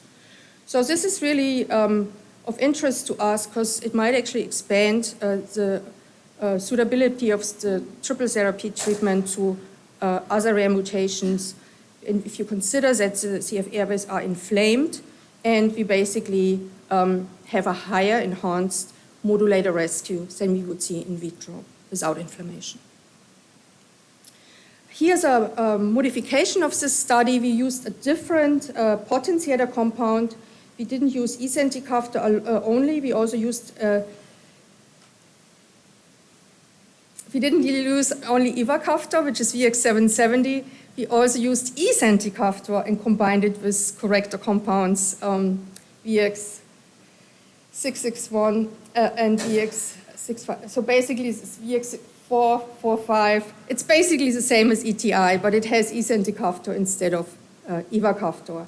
And all I want to show you is that this is not specific to the potentiator ivacaftor, but even if you use a different potentiator and do a triple therapy, you also get a striking increase of the response of these cultures under inflammatory conditions. And if you want to see more about this, you can actually go to the poster 647. Esenticaftor is a potentiator that's utilized in COPD, not in CF so far. That's all I add. And then I move on to the next interesting part of this presentation, which is utilizing a well-defined stimuli that is of clinical relevance and basically causes inflammation. So the stimulus is co-culture with Pseudomonas aeruginosa.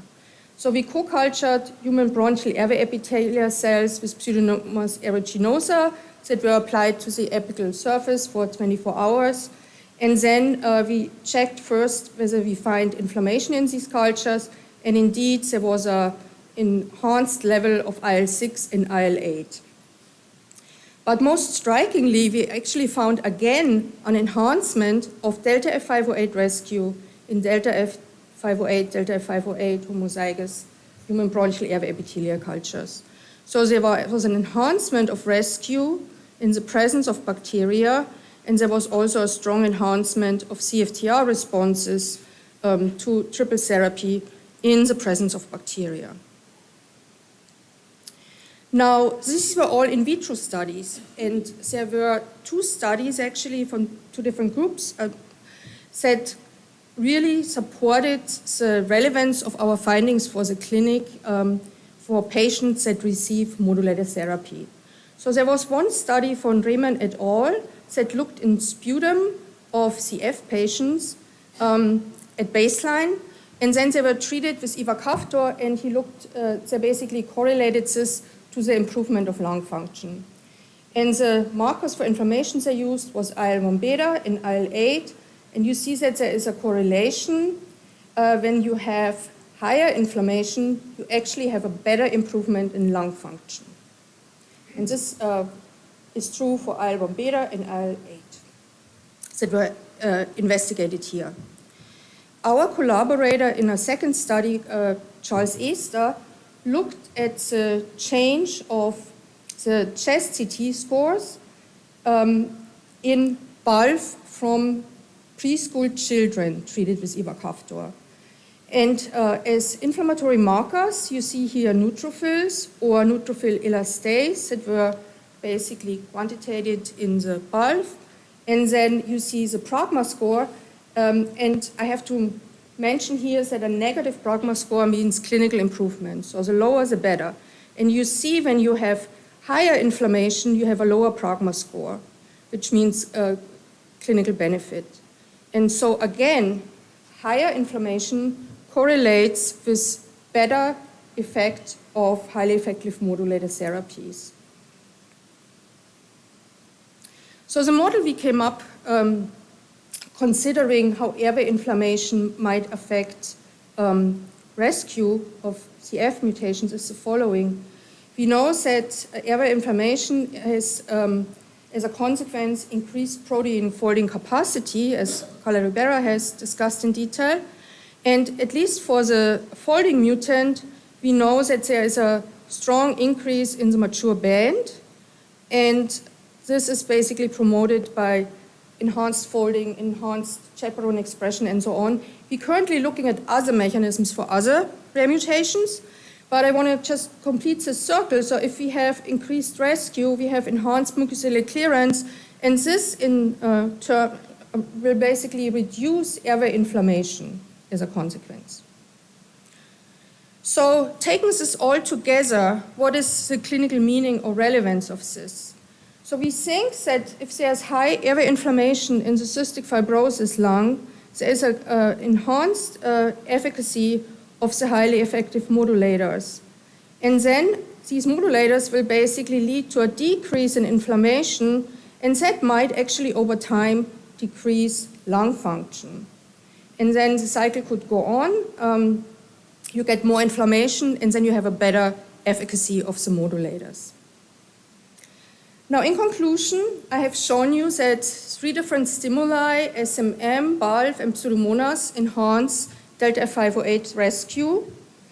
And I also wanted to make the point that preclinical testing of CFTR modulators should be performed in inflamed cultures. So to basically evaluate of whether rare mutations are suitable for certain treatments, but also to test novel therapies, to really have a physiological readout of the meaningfulness of these treatments. And then finally, addressing the fine balance between inflammation and CFTR rescue is really important because CF patients are also, besides receiving modulator therapy, receiving anti-inflammatory treatments. And finally, we really want to understand the mechanism of inflammation-enhanced CFTR rescue to basically discover novel therapeutic strategies or at least improve the efficacy of CFTR modulators that are currently used in the clinic. So I thank you for this opportunity, and I would like to thank my lab members for participating in this study, particularly Deborah Chalon, who's here today, was very dedicated to all studies shown. And then my collaborator, Carla Ribera, and lab staff, Charles Easter, and lab staff, Ms. Matt Wolfgang, and lab staff. Carla Ribera is an expert in inflammation, as you have heard. Charles Easter keeps us grounded in regard of the clinical relevance. And Matt Wolfgang supported the Pseudomonas studies. And here are other collaborators that are very important for these studies. And thank you for your attention.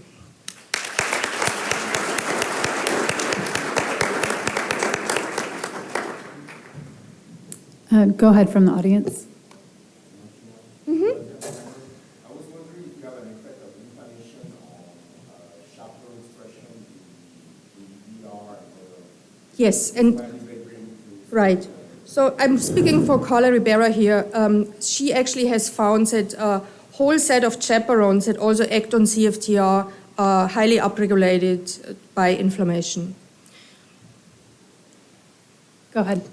Hey, Martina, thanks for the talk.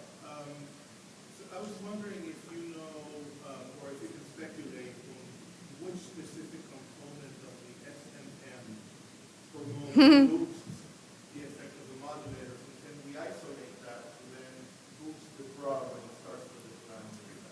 That's a very good question, and we've used individual cytokines, IL-1 beta, for example, and we actually investigating this currently in detail. But Carla used to say that the SMM is so physiological because it combines different factors, and they could act synergistically, they could just have a balance. So it's definitely much more physiological than just using one component. But this is something we are definitely pursuing. Great, thank you. I'd like to invite all the speakers up to the podium for the last 15 minutes, and then I think we'll go ahead and take mostly questions from the audience again. So if the speakers can come up.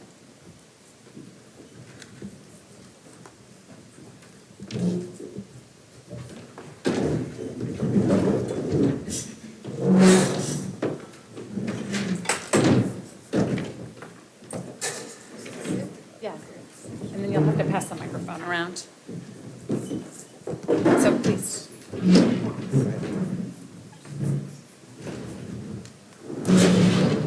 We have an extra, right? Okay, so go ahead. Complicated question, and I invite all the members of the panel to participate, but simplistically put, what the hell is CFTR doing? Okay, if CFTR is there to promote mucociliary clearance and evolve as a part of airway function, it has a role in normal, non-inflamed airway function. And I always thought, basically, largely, on North Carolina's work, that we were pretty much established, and its role was to regulate airway surface liquid depth, so that the mucociliary apparatus functioned appropriately. And that's why, unlike almost every other, we now know there's other examples, but unlike most channels, it is exquisitely regulatable, right? It binds ATP, leads ATP. It does things. It can modulate in a fine-tuned way the depth of the airway surface.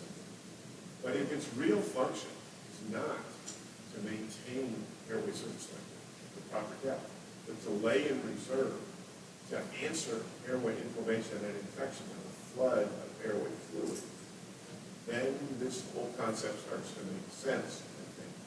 And because it's got other effects in macrophages, and we start seeing that, oh my gosh, it's just a part of the anti-inflammatory response, or the inflammatory response. Yes, that makes sense. And so as evolution modified the developed airway surface liquid regulator into this tool to fight inflammation. Is that what we think? In which case it makes great sense that SMM, and the more inflammation the better, and all this good stuff. It's great. But if we think that there's a primary function in airway surface liquid regulation to maintain mucociliary function, going for the maximum ISC of fluoride is going to ultimately has to compromise mucociliary function. So, Dr. Boucher, please mind, and what do we think we're doing with CFTR? Yeah, we definitely agree with Dr. Boucher. So I hope I understood your question correctly. So basically what you said is exactly what I could echo, that CFTR is definitely important for the airway surface liquid depth. But my personal idea about it is when you get infection or inflammation, there is a need to remove the intruder, and if you basically have fluid on the surface, that might actually support it. Yeah, I'm very happy that you have raised this issue because, things progressed. Our way of thinking, how, our models have changed depending upon how much data are accumulated in the area. Anyway, the notion of CFTR having a very strong innate immunity type of function is totally, in our way of thinking right now, correct. So we're talking about CF, but what about COPD or non-CF bronchiectasis? Other diseases characterized by, just like CF, airway infection and inflammation in a chronic manner.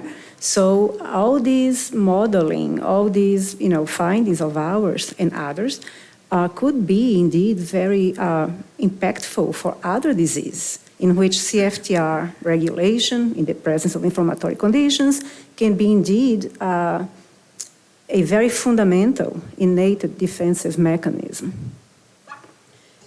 And what I want to add is I think the new spin on it are the modulators, because obviously it holds up that in CF HBE cultures you have a decreased airway surface liquid in comparison to non-CF cells. And now if you have inflammation, you don't really have any enhanced CFTR function because it's not rescued. But now when you rescue CFTR, you basically reverse it back to a non-CF culture. And inflammation is obviously enhancing this modulator effect according to our studies. I can comment. Do you want to comment? Okay. I think, there's a multifaceted role, right? So there's site-specific actions for it, and we know that it's localized with many different aspects. So I think it's a really complicated question, but I think you do point out that, with the varying levels of where CFTR is expression, there can be some negative consequences depending on what's going on. So, but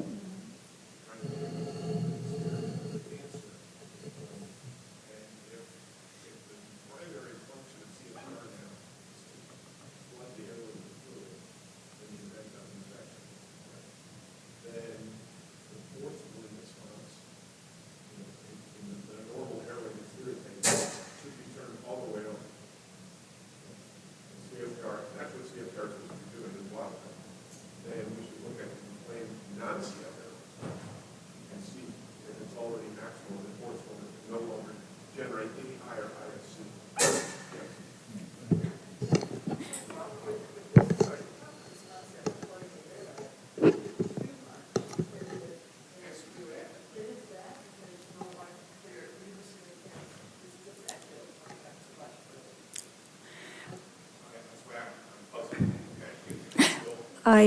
I would like to address your question regarding,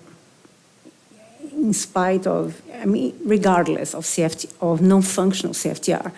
We actually have published in 2018 a Blue Journal paper in which we used massively the SMM model to study the response of CF versus normal human airway epithelia to mucopurulent material in terms of fluid and mucin secretory response. And what we found is that, forget about CF, even if you inflame a normal human bronchial airway epithelia in primary culture with SMM, you also increase forskolin-induced CFTR function. So normal airway should also have that type of mechanism in which when you have a noxious, if you will, stimulus, a threat or whatever you want to define, it will respond in part by upregulating CFTR-dependent function. So we already have shown that. And the other important point is maybe that besides the fluid, I agree if you have too much fluid it might be a bad thing, but the mucus concentration is really what's most important in regard whether mucociliary clearance can happen or not. And I think there's a big need to study the regulation of how mucus secretion and CFTR function affect each other. Yeah.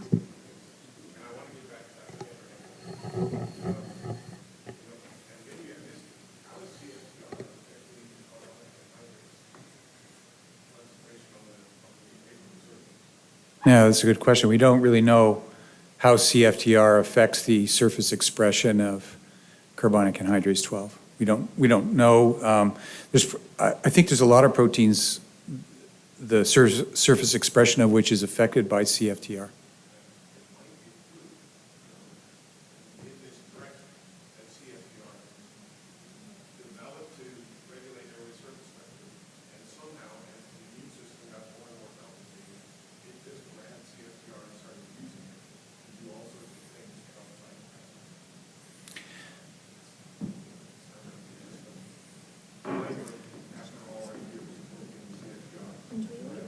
Yeah.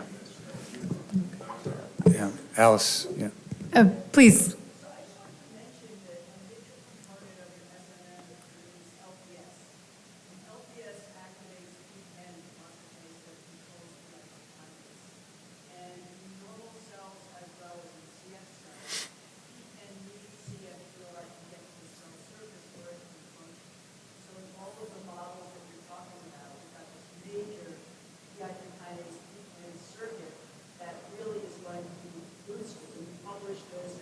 vascular stop blood response, showing that in normal cells, when you stimulate them with stimulus, or even just LPS, I promise you, even if it's not in supplement food, that you see more impact on the cell surface without the CFTR.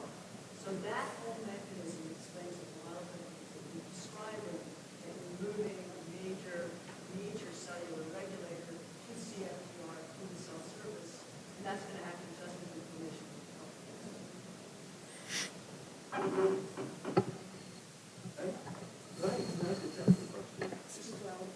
Thinking about my experiment. Has anyone taken SMM from the same patient that they got cells? Do you see differences? Just taking, like if I got normal SMM, but put it on somebody else's cells, will you get an immune response because it's come from a different person? So I'm going to repeat the question for people in the back. The question was, if you take SMM from one person, is it different if you utilize it then? First of all, you could ask also, is the SMM from different people identical or different? Carla can refer to that. And the specific question was, if you apply SMM that's been isolated from one person's lung to these person's cells, HPE cells or somebody else's, will that make a difference? Let's put it this way, from all the inflammatory stimuli that we have utilized in the lab, SMM has been and still is the most reliable and the most robust. And I'm talking about upregulation of inflammatory response, such as cytokines and other types of inflammatory mediators. I'm also talking, which I have not shown any of this data today, but also SMM-induced upregulation of mucus or mucin production. It's the best stimulus. And in relation to the variability, we basically have very low variability. I mean, the reason why we like to pull SMM from several lungs is simply for a reviewer in a grant, in a paper, whatever, to say, oh, whatever you're finding is only because of SMM from one patient. No, it's from a multitude of lungs. But I also have utilized individual SMMs in which I just add 2 cultures, and it always does the same. It's almost like I love SMM from the point of view of reliability, even though we all know whoever works with primary cultures of human area epithelium, there is a lot of variability from code to code, but SMM is very reliable. So if you add SMM from one lung to a set of airway epithelial cultures from a different lung, this is not a problem because it always works. And what I could add is what we were actually considering as a very personalized model is to use bronchial alveolar lavage from a patient and bronchial brushings, so not explant lungs, and then you could have a really personalized model from this particular patient. I have a friendly question for Ben. So considering CFTR in macrophages versus bronchial epithelial cells, I think it's pretty established now that it plays a role in macrophages, but originally, historically, it was more considered, as we discussed, that CFTR has a role in the bronchial epithelia in CF disease. So do you think we can decipher what impact comes from macrophages versus bronchial epithelial cells? Yeah, I think everything works in concert.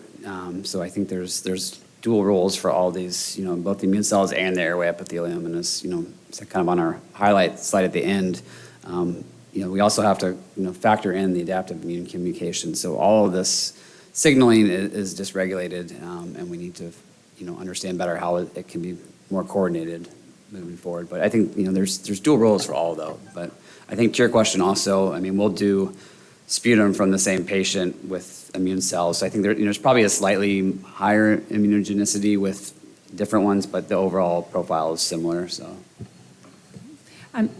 sorry, so this will be the last question.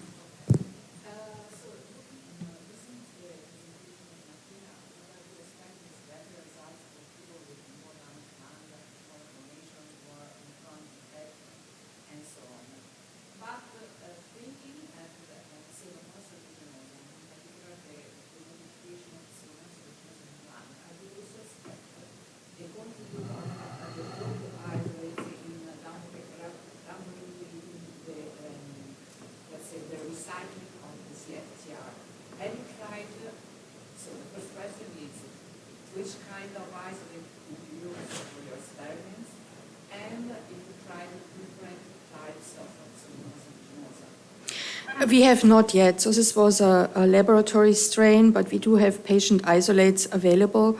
And you made a very good point. We are not, supporting or propagating that there should be damaging airway inflammation in the lungs. We just want folks to consider the fine balance. And looking at endocytosis is a great idea. Great suggestion. Thank you. I'd like to thank all the speakers today and thank you guys for attending.